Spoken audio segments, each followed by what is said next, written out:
setia kan?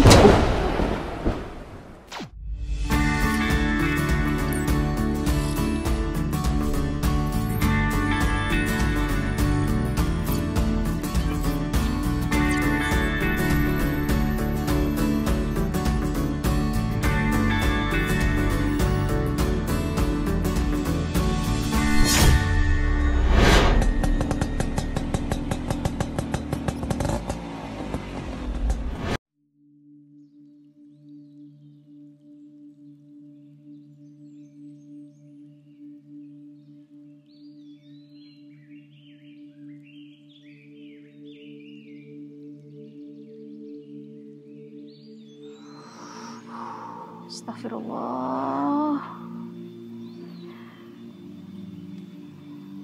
Ya Allah, Rabbi. Masya Allah, habis cari-cari kemana ya Allah? Kenapa? Ibu baca berita. Kok resah, sedih banget? Kenapa? Ngelihat sosmed. Udah berapa hari ini, Bi? Beritanya soal perselingkuhan, istri selingkuh. Ya Allah, iya memang lagi rame banget. Anak-anak jadi korban. Ya, Umi ngerasain, Bi. Dan makin kesini makin banyak, Abi lihat. Iya, itu dia. Abi yakin pasti di DM Umi juga rame. Betul, pasti Di WA DM Umi Abi juga pasti pusing rame. banget, bahkan minta pada ketemu, minta pada ngobrol, curhat lah. Waktunya kan nggak mungkin, makanya udahlah kita ngobrol di sini aja, di Kata UFK. Biar semuanya nonton, insya Allah mewakili semua jawaban. Insya Allah ya, Bi ya. Pantas Umi tuh resah banget, kirain ada apa ya, iyalah ya. Orang makin banyak, kita khawatir, nauzubillah min dzalik, menimpa kita juga. Nauzubillah min dzalik. Ya kan? Mudah-mudahan enggak. Kamu setia kan? Setia. Setiap tikungan ada? Bukan, setia budi. Setia budi.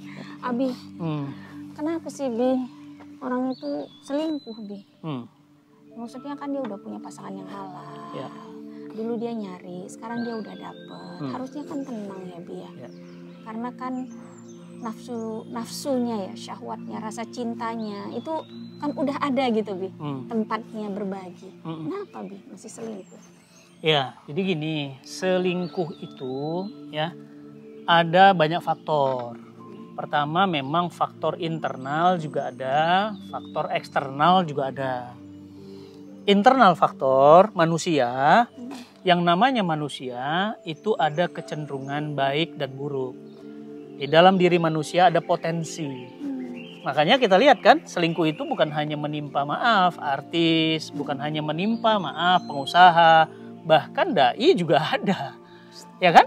Bahkan yang kita dengar barusan kan, ada dai, kalau ngomong kemana-mana, waduh Masya Allah, ternyata ada yang lapor, mainannya ke hotel dan yang lainnya, dan ketangkep begini begitu kan gitu. Jadi perselingkuhan itu memang banyak faktor. Jadi yang pertama faktor internal dulu, ini yang paling berat. Karena sekuat apapun eksternal faktor, ada hujan, ada panas, ada angin, ada apapun, kalau internalnya kuat aman. Tapi sekuat apapun individu, kalau eksternal terus jebol juga internalnya. Tapi paling tidak yang paling penting itu internal dulu. Apa yang pertama? Dalam diri manusia itu, manusia punya yang namanya akal, punya yang namanya nafsu. Akal harus mengatur nafsu, jangan dibalik, ya kan? Kalau nafsu ngatur akal, akhirnya apa yang dimau nafsu, akal ikut. Itulah kenapa orang dulu bilang, udah jangan pikir-pikir, karena semakin banyak dipikir, semakin gak jadi. Waktu itu Abi kan pingin ya beli mobil itu mahal, nafsu kan? Terus Umi bilang, Umi jadi pembisik. Jangan ingat uang segitu mendingan ini. Abi mikir lagi lebih dalam, gak jadi. Padahal memang gak jadi beli. Karena memang duitnya gak ada, pengennya aja kan. Nah jadi itu yang namanya eksternal faktor, internal faktor. Jadi memang dalam diri manusia ada nafsu, maka nafsu ini harus dibimbing oleh akal. Nah akal itu tergantung input. Kalau inputnya Allah, Islam, halal haram, kesadaran hubungan sama Allah, ada azab Allah, ada yaumil hisab, maka dalam setiap tingkah lakunya, perbuatannya, pasti dia mikir. Kalau aku buat gini, kalau ketahuan, kalau ketangkep, kalau diazab Allah, kalau nanti mati dalam keadaan begitu, mikir nggak? Iya. Mikir, makanya Abi juga manusia, ada potensi mau berbuat. Gua mati lagi begitu. Kalau ketangkap, kalau diazab Allah, yaumil hisab itu berat. Kalau aibnya dibuka, wah udah nggak gitu Mi. Nah itu yang paling kuat. Jadi makanya apa yang membuat bisa terjadi adalah ketika nafsu menguasai akal. Oh, akal menguasai nafsu. Harusnya Tapi malah akal. sekarang Nah kebalikannya. mereka yang melakukan itu tuh nafsu, udah matikan akal. Iya. Gak apa-apa, nggak ada yang lihat kok. Iya memang nggak ada yang lihat, CCTV memang mati. Allah kan ngelihat, kan nggak mikir dia. Satu, kedua, iya kalau pas lagi nggak ada yang lihat, kalau pas apesnya ada yang lihat. Kayak kemarin ketangkep di hotel, tidak pakai baju, tangkep polisi. Malu loh mikir sampai sana gitu loh, ya kan? Mikir sampai sana, mestinya kan mikir. Nah jadi faktor internal itu apa? Lemahnya akal. Ya kan? Iya. Itu yang pertama. Lemahnya akal yang bersandar pada syariat. Maka kenapa lemah akal? Biasanya satu, godaan setan. Bisa. Kedua, kurangnya ilmu. Orang yang kurang ilmu agama, maka dia sedikit pertimbangan. Oh, iya. Ya, karena kan inputnya. Iya. Gelas dituang comberan, dituang keluarnya gelas, air, comberan. Iya pasti. Kalau isinya susu, dituang isinya susu. Pasti Maka susu. akal lemah karena jarang dapat ilmu, tausiah, pengajian. Wong bacaannya juga maaf, majalah-majalah yang membangkitkan nafsu. Tontonan membangkitkan nafsu. Berteman dengan teman-teman yang membuncahkan nafsu. Ya iyalah. Apalagi zaman sekarang sosial media begitu rupa. Coba lihat gambar-gambar, video-video begitu mudah diakses. Bertambahlah, udahlah jarang kajian secara akal. Malas baca Quran, malas sholat fardu, malas sholat sunnah. Ditambah godaan lebih besar, jebol bentengnya. Lengkap lah udah semuanya. Itu faktornya. Jadi sebenarnya ya bisa menimpa Abi juga. Kapan? Ketika nafsu menguasai akal. Makanya Abi selalu minta pada Allah, ya Rob, jangan kau jadikan. Masya Allah ada kupu-kupu. Coba, Masya Allah. Biarkan dia Mi, dia menyaksikan kita Mi. Masya Allah. Gitu Mi ya. Jadi ketika kemudian akal menguasai nafsu tuh, pindah kan? Masya Allah. Jadi ketika akal menguasai nafsu, maka apa yang terjadi? Akal akan membimbing. Makanya Nabi Muhammad SAW katakan, la yu'minuna ahadukum, ya, tidak beriman di antara kalian hatta yakuna hawahu taba'an lima ji'tu bihi. Tidak beriman kalian sebelum nafsu kalian tunduk ikut terhadap apa yang aku bawa. Itu kan tadi faktor internal. Internal faktor. Terus Abi bilang tadi ada yang eksternalnya. Eksternal faktor. Eksternal faktor ya tadi tontonan, pertemanan, gaya hidup. Coba berapa banyak anak santri hafal Quran, tapi sering-sering nonton, sering-sering ngeliat, sekali ngeliat kan ngeliat lagi, kan ngeliat lagi, nafsu kan, eksternal faktor kan, mendorong gorizatun nau, ingin dipenuhi, akhirnya mulai kan, mungkin pertama apa, dia naik kereta, ketangkep, kenapa? Seorang anak muda tertangkap menggesekkan kelaminnya. Nah, itu begitu. Ya. Itu karena pasti karena tontonannya, pasti karena bacaannya. Udah ketangkap nih, biasanya dia nggak kapok. Ketangkap lagi tuh. Ngapain? Ketangkap lagi. Ya, memain-mainkan alat kelamin anak sekolahnya yang merupakan muridnya. Udah capek kita dengar berita begitu. Karena fantasinya jadi muncul. Maka disitulah pentingnya kita menjaga pandangan. Ghodul basor, kullil mu'minina yaghudduna min absorihim. Katakan kepada laki-laki mukmin, ghodul basor, tundukkan pandangan, jaga pandangan, awas. Yang kedua, kullil mu'minat, ya, kepada perempuan, yaghudduna min absorihinna, hendaklah mereka menundukkan pandangan mereka. Jadi perempuan pun jaga, jangan nonton begitu. Jadi jangan Umi bilang kayaknya perselingkuhan itu banyaknya ke laki-laki aja. Salah. Yang kemarin baru kita temuin kan perempuan kan? Iya, betul. Yang kemarin baru kita ketemuin lagi kan perempuan lagi kan? Yang Umi cerita sama Abi yang istri PNS itu istri orang. Iya. Dia juga suami orang kan? Yang sampai dimutilasi. Iya. Jadi potensi maksiat itu bukan hanya laki-laki. Ya. Selagi eksternal faktor itu mengganggu, selagi eksternal faktor itu ada, tontonan, pertemanan, persahabatan, lingkungan itu sangat mendukung. Makanya kata Nabi apa? Seseorang akan bersama dengan orang yang dicintainya. Ya kan? Seseorang akan menyamai agama sahabatnya. Memang begitu. Nah itu Mi, jadi eksternal faktor, internal faktor. Jadi internal faktor tuh faktor lemahnya akal, lemahnya iman, ya kan? Masya Allah cantik banget nih kalau di selfie. Itu kupu-kupunya nih. Tuh lihat lucu. Jadi kayak ini apa namanya? Kayak yang hiasan dulu. Kupu-kupunya tahu mana yang manis. Wesih. Dah lanjut. Jadi itu tadi Bi, eksternal faktor eksternal itu faktor tadi, dan internal faktor. Iya. Ya benteng terakhir internal faktor. Iya, internal faktor. Nah, tapi jangan salah. Eksternal faktor ini dan internal faktor ini Allah turunkan sistem kehidupan Islam.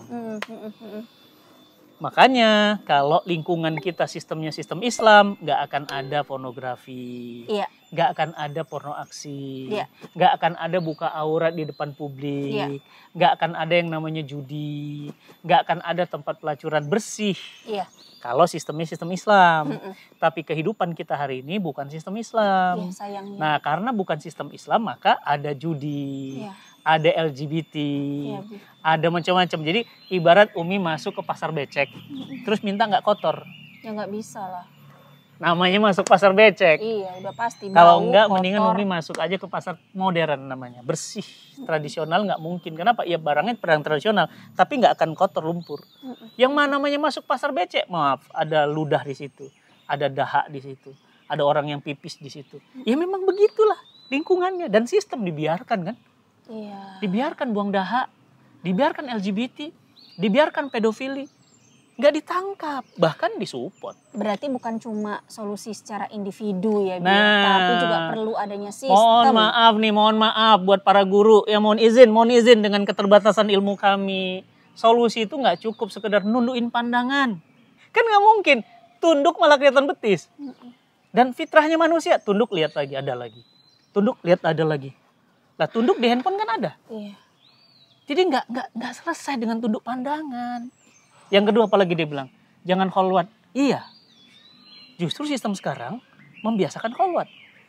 Di kantor, kemarin yang habis cerita, bos sama bawahan. Bosnya suami orang kan, bawahannya istri orang. Sampai zina kan. Itu faktor apa? Bukankah dia nih bos sama-sama menundukkan pandangan? Bukankah kemudian mereka tidak kholwat awalnya? Tapi jadi kholwat, jadi terus kan? Kenapa? Karena lingkungan dibentuk oleh sistem kehidupan. Nah, sistem kehidupan sekuler liberal hari ini, ya buahnya ya begitulah. Bunuh diri, LGBT, buahnya apa lagi? Pergaulan bebas, narkoba, perceraian. Itu buah nih, barat pohon ini. Lihat Umi, lihat. Apa yang membuat pohon ini teduh dan kuat kokoh? Akarnya. Tuh lihat, akarnya tuh. Iya. Ya, luar biasa kan? Iya. Begitulah Islam. Maka Islam itu menjadikan akar itu adalah keimanan, akidah, dan menjaganya itu batang-batangnya yang kokoh sehingga nanti ada buahnya. Berkah, buahnya sakinah, buahnya ketenangan, keberlimpahan, kemakmuran, kejayaan. Walau anna ahlal qura amanu wattaqau lafatahna alaihim barokah minas sama wal ard.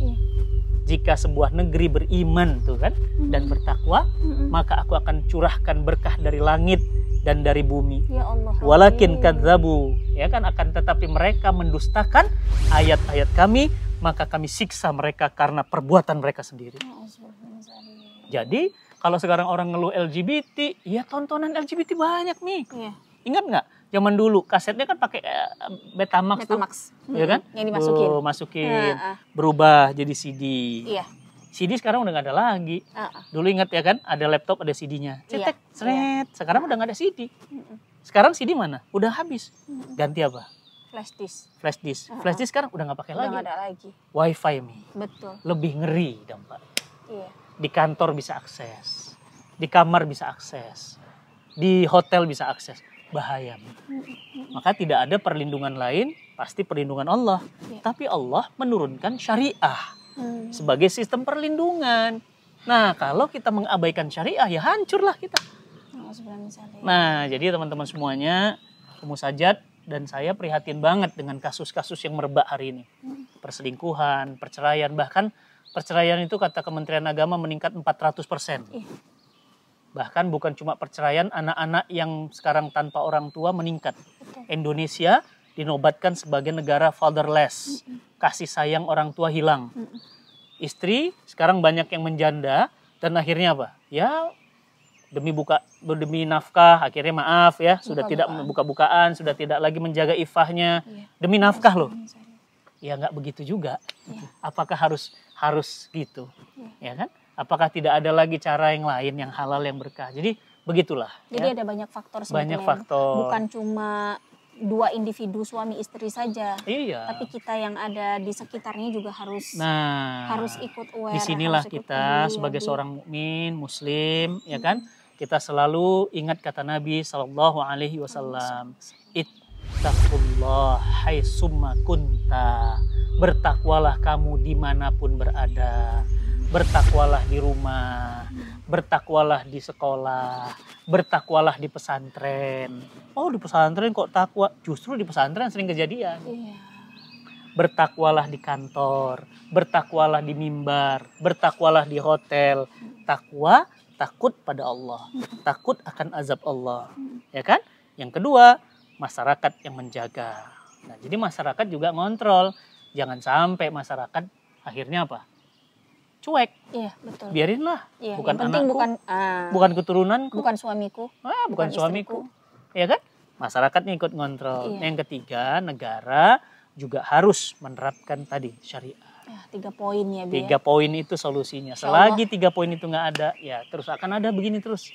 Ingat ya, individunya takwa, masyarakatnya peduli, negaranya juga menerapkan syariat. Mudah-mudahan itu yang sedang kita upayakan dan perjuangkan. Umi sadar nggak? Tempatnya enak banget ya. Iya.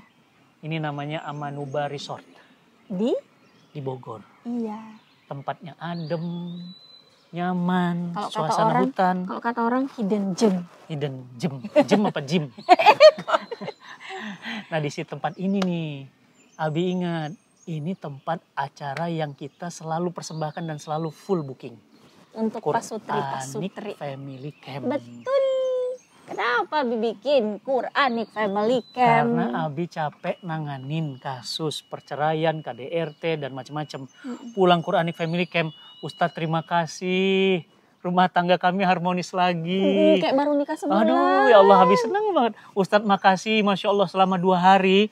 Pembelajaran dari Kang Hari Firmansyah, dari Ustadz Fatih, dari Ummu Sajad, dari Ustadz Asep, dari Ustadz Harun. Membekas Ustadz. Alhamdulillah. Oh apa nggak seneng? Iya. Makanya kita buat lagi terus. Jadi ya, bismillah kita buat terus ini setahun sekitar 4 kali. Tapi segera. Karena selalu penuh. Betul itu ya, dia. jadi teman-teman ini kami lagi ada Amanuba sambil nunggu kita mau ketemu tamu. Hari ini kami sedih, prihatin dengan kondisi hari ini, makanya kami ingin menanggapi ya.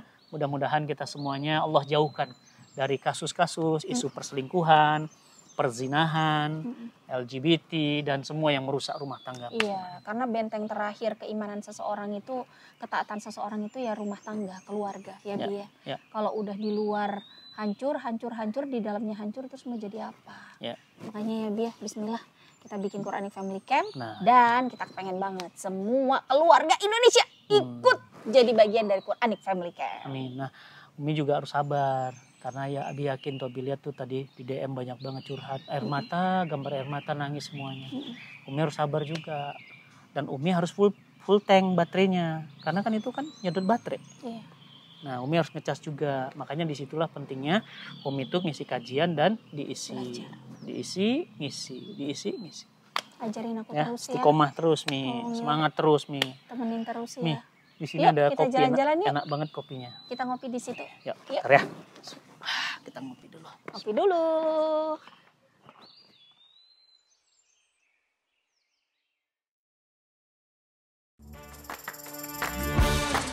Selamat datang sekali lagi saya ucapkan bagi Bapak Ibu di Quranic Family Camp dari Alhamdulillah dan batch yang ke-6. Insya Allah akan disampaikan oleh Ustadz Asep Supriyatna. Waktu dan tempat saya Ustadz. Maka kita tidak perlu menilai orang lain, nilailah diri kita sendiri. Bagaimana dengan kualitas sakinah keluarga kita. Ini tahu ceritanya kan bagaimana baginda Nabi kalau minum? Baginda Nabi itu kalau minum nggak pernah habis, nggak pernah dihabiskan. Kenapa? Dia diminum sama istrinya. Kalau Rasulullah minum, maka sang istri memperhatikan dari sudut mana bibir Nabi itu menempel di gelas.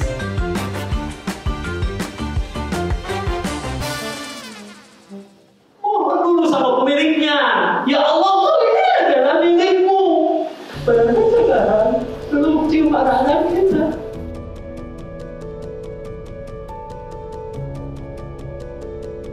Saya akan memberikan hadiah kepada Bapak Ibu sekalian. Nah, oleh karena itu sebelum kita bagikan hadiahnya, saya mohon dengan sangat izin semuanya silakan ditutup kedua mata.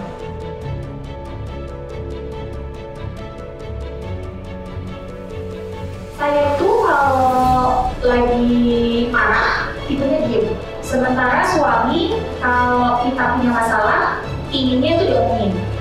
Itu aja udah nanggung. Kita diamkan pasangan kita berbulan-bulan.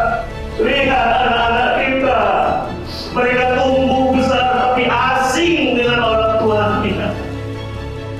Mumpung ini momennya untuk kita kemudian memiliki goals kita. Tapi dia berhasil mempertahankan bahtera Aceh sampai titik ini, itu adalah keberhasilan dia yang paling besar. Maafkan dia mulai hari ini. Suami, tolong berikan terlebih dahulu. 3, 2, 1, go. Quranic Family Camp.